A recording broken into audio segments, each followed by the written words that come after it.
Saya pikir penurunan harga ini sifatnya masih tergolong wajar karena memang sifatnya siklus, berdasarkan siklus masih didorong oleh permintaan dari Asia, negara-negara Asia sehingga masih tergolong wajar. Apalagi saat ini banyak negara-negara Asia juga sedang ada beberapa yang mengalami kelebihan, bukan kelebihan stok, tapi stok di beberapa pelabuhan masih meningkat, tapi ada beberapa permintaan ya, kondisinya mix antara kategori batubara kalori rendah dan kategori batubara kalori medium. Kalau kita lihat kalori medium, batubara tersebut masih diminati, bahkan ada banyak peningkatan permintaan khususnya dari negara China atau India.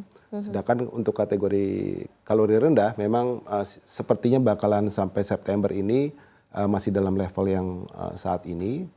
Namun prediksinya setelah September akan ada permintaan karena menghadapi musim dingin juga. Gitu. Oke, berarti sekarang ada banyak penurunan tapi di kalori rendah, kalori medium justru malah mengalami peningkatan begitu ya. Betul. Dan kalau dilihat secara lebih detailnya lagi nih Pak Lex, apakah penurunan harga batubara ini juga sejalan dengan turunnya permintaan nih yang ada di negara konsumen terbesar misalnya seperti China dan juga India. Karena kita tahu beberapa negara bagian barat khususnya Amerika Eropa kan memang mereka masuk ke era clean energy begitu kan. Tapi kalau ke Asia seperti Vietnam sudah mulai ada krisis listrik begitu ya. Terus kemudian India juga mereka boost lagi kebutuhan batubara dan tampaknya peningkatan ada di sana Pak Alex.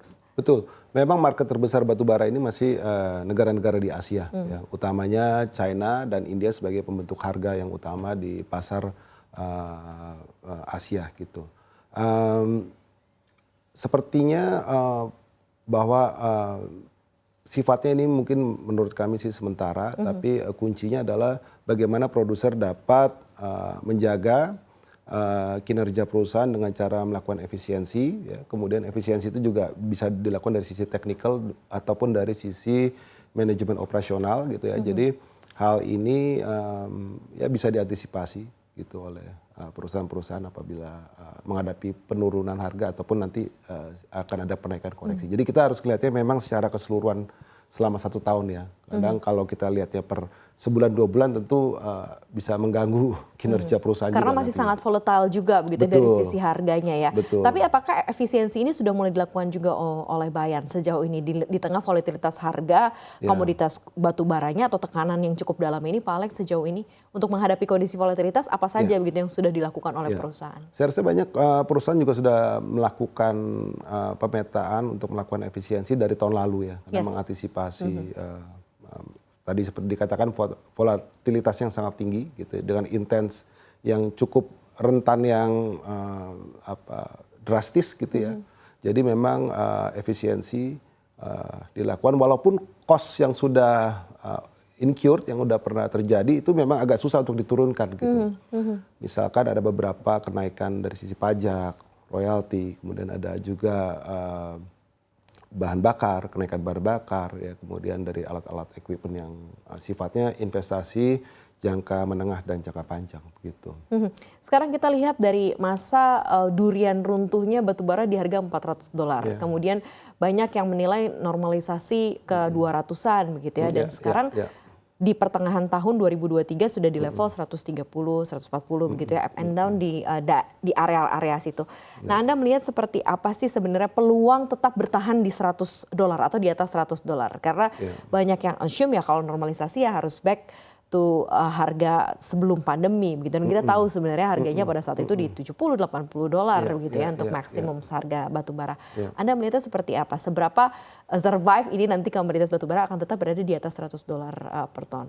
Saya pikir kecil sekali kemungkinannya batubara Newcastle berada di bawah 100 karena salah satu faktor utama adalah cost yang memang sudah terjadi sewaktu dari masa durian runtuh sampai sekarang itu sudah terlanjur tinggi gitu. Sehingga kalau apabila sampai menyentuh di bawah 100 pasti akan ada banyak perusahaan yang terpaksa harus berhenti produksi. Nah, kalau sampai ada beberapa banyak perusahaan berhenti produksi maka supply pun akan berkurang lagi secara otomatis. Jadi terjadi koreksi yang nanti akan ada koreksi lagi, supply and demand ya. Bagaimanapun batu bara ini kan memang supply and demand-nya simple gitu kan. Gitu.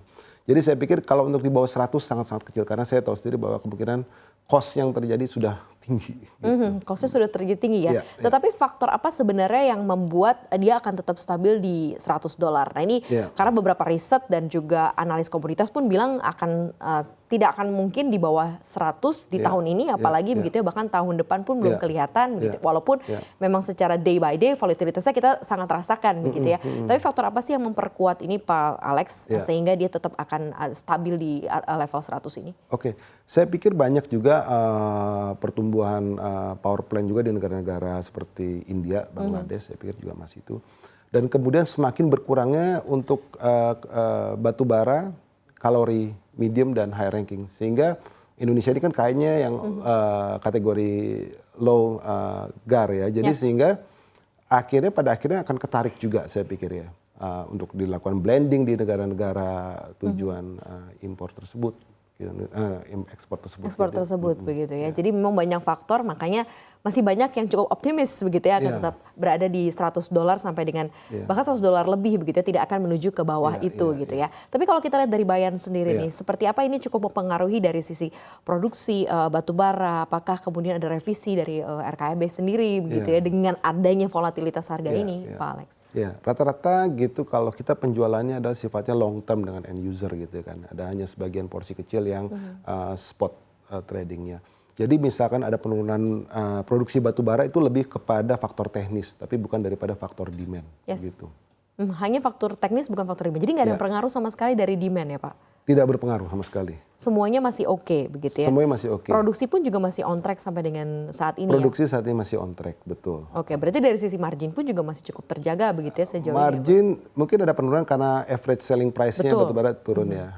Tapi masih on track ya. Tapi tidak seperti dulu yang runtuh itu. Iya. Di masa itu ya. Karena orang ngelihatnya tuh batu bara turun, padahal sebenarnya bukan turun. Waktu itu memang lagi spotlight-nya tinggi aja di 400 ya. Mereka lupa bahwa memang starting point-nya juga di $80-90 gitu ya.